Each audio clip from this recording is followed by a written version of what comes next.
Traffic on the train tracks is not what it used to be in Cape Breton, but that could soon change if Cape Breton University has its way.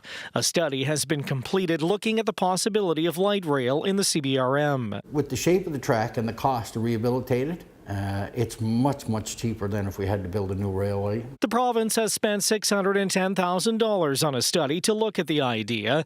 Engineers and consultants say the first phase of the project could run from the Walmart in Sydney River to downtown Sydney and then out to the university. It builds on the legacy of steel and coal. It was a federal railway, and so we would want to be able to, or whomever is chasing the dollars, to let the federal government know that this is a continuation of legacy dollars that were spent years ago.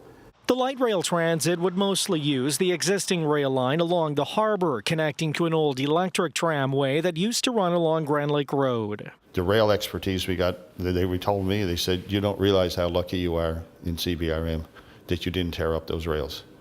Because other jurisdictions that they're working on, Waterloo, Edmund, that have torn up the things and then had to spend a fortune to replace them.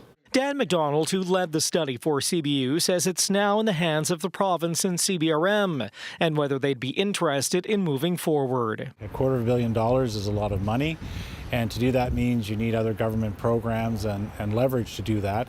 The study opens that dialogue. Cecil Clark says he's already started talks with the provincial government and is excited by what the study could mean for the municipality. It's a visionary, but we have to be practical about the budget sources, and those budget sources rely on the federal government as the core. McIntyre says if the funding is available, light rail could be up and running in 3 years. Kyle Moore, CBC News, Sydney.